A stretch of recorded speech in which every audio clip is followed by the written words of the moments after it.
It is officially time for fall planting, which I'm so excited because it is hands down my favorite time of year to garden here because the temperatures are more moderate here in Texas. I say that, but it is still well in the 90s. And you know what? Stuff still got to get done. I have had a very chaotic growing season. Half of my garden is overgrown and lush, and the other half has succumbed to the Texas summer heat, as we all have. Even still, I plant the most things in fall, hands down.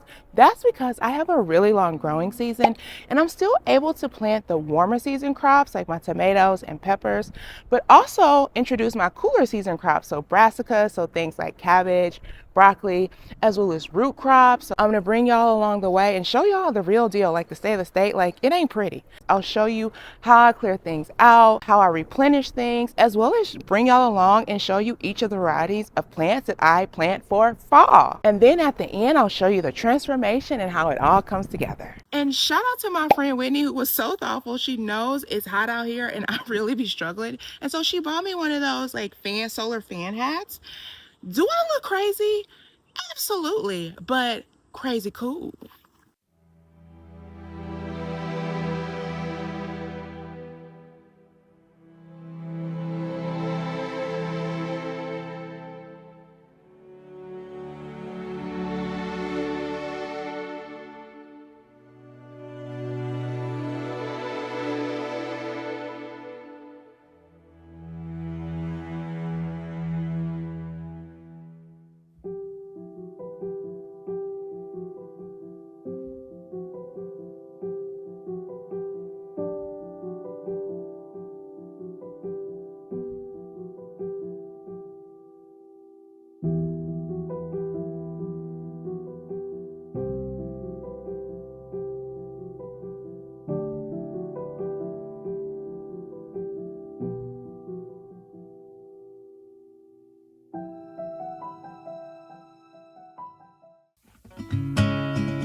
So I am a huge fan of seed saving. Not only does it save you coin, but also the seeds that you are saving, those plants have become acclimated not only to your growing zone, but the microclimates of your garden. This means that with each generation, they will become stronger and more vigorous. Now, I cannot talk about seed saving until I help you understand the type of seeds. Low key, it confused me for a while when I first started gardening. So I'm going to try to make this as simplistic as possible. But if you would like me to go into even more detail in a future video, let me know in the comments below and I will add it to the list. Now, there are 4 main seed types. There's more than 4, but we're only going to focus on the 4 today. And that is open pollinated, heirloom, hybrid, and GMO. Open pollinated seeds have one parent plant. They grow true to type, which means they are genetically stable.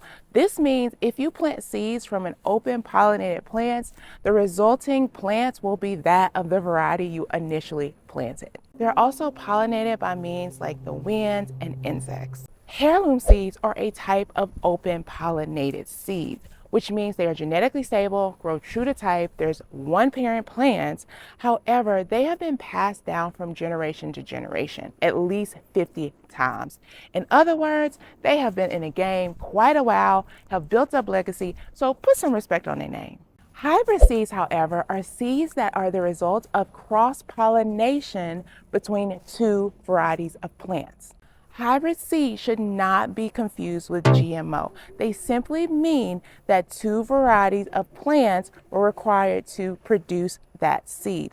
This also means they do not grow true to type, meaning if you plant a hybrid seed, you don't know what variety or what characteristics from either parent plant you're gonna get. So it's pretty much the luck of the draw. If that wasn't already confusing, to further blow your mind, hybrid plants can become open pollinated over time. This requires that hybridized seed to become stabilized, meaning that over time it proves that it can consistently produce a plant that is true to type. That also means that hybridized seed from that hybridized plant can eventually become an open pollinated plant that over time can eventually become a heirloom. GMO stands for genetically modified organisms, and GMO seeds means that the seeds have been altered in a lab to extract certain characteristics from different varieties of plants. Anytime I think GMO, I think of like a zombie movie where we like altered our DNA and as a result we got like zombies. I know that's overkill, but that's where it brings me back to. Now, if you are looking to save seeds in order to get the same variety of plants season after season, you want to stick to saving seeds from open pollinated or heirloom varieties. Y'all are gonna get sick of me, and I'm not trying to overcomplicate this, I swear, but I feel like I need to call this out because you could inadvertently cross-pollinate plants, varieties of plants, and create your own hybrid. For example, if you have 2 different varieties of cucumbers in close proximity to one another, and you have, let's say, a bee take pollen from one variety and pollinate it onto another variety, what could result is a new hybridized variety of cucumber. So I am not going to go over how to save seeds from your plants because it's going to vary how you do it depending on the type of plant that you are extracting seeds from. For example, something like a tomato, which is considered a pulpy fruit, you're actually going to want to ferment the seeds first, which I promise is not as complicated as it sounds. If you would like me to do a video in the future on how to actually do this, let me know and we will add it to the list. In the meantime, if you're like me and you want like a tangible resource, I highly recommend like this book. This is the book I used when I was getting started on seed saving. I'll link it below in case you're interested.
years of gardening, one of the few pests I had never had was a tomato hornworm until today. Now, even though it's called the tomato hornworm, it feeds on plants within the nightshade family, and I'm just treating like I would any caterpillar. I'm picking the ones off I see by hand and dumping it in soapy water, and then treating the plants with Bacillus thuringiensis, or BT. BT is an organic means of pest control. It is a bacteria that is found naturally within the soil, and once ingested by caterpillars, it actually disrupts their digestive system, prevents them from feeding, and they essentially starve to death.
Super excited because I have always wanted to grow sugarcane. It's been on my list of things to grow. I don't know why I haven't, but I was recently in my local grocery store, and in their seasonal produce section, they had some sugarcane stalks. And so I'm going to take a stab at actually planting them. Texas in the past was a major producer of sugarcane. In fact, we have an entire city here in the Houston metro area called Sugarland, where Imperial Sugar is actually headquartered. Even though we're not a major producer of sugarcane today, sugarcane still grows exceptionally well here. Sugarcane is a type of grass, which means it is a heavy nitrogen feeder. And so I'm going to be amending the planting media with plenty of compost as well as some blood meal. And so what I've done is I've gone ahead and cut the canes into smaller stalks, ensuring that there are at least 2 eyes on each stalk. And I'm not rooting them first. I'm actually just going to put them directly in the ground horizontally, making sure to overlap them a bit, and we're gonna see what happens.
it, y'all. We got 80% of my fall crops planted. I planted over, I was trying to keep track, but it's definitely over 60 crops that we planted together over the span of a few weeks because your girl over here is a team of one and I work full time. But I'm really happy with what I got done. I still did not plant my onions.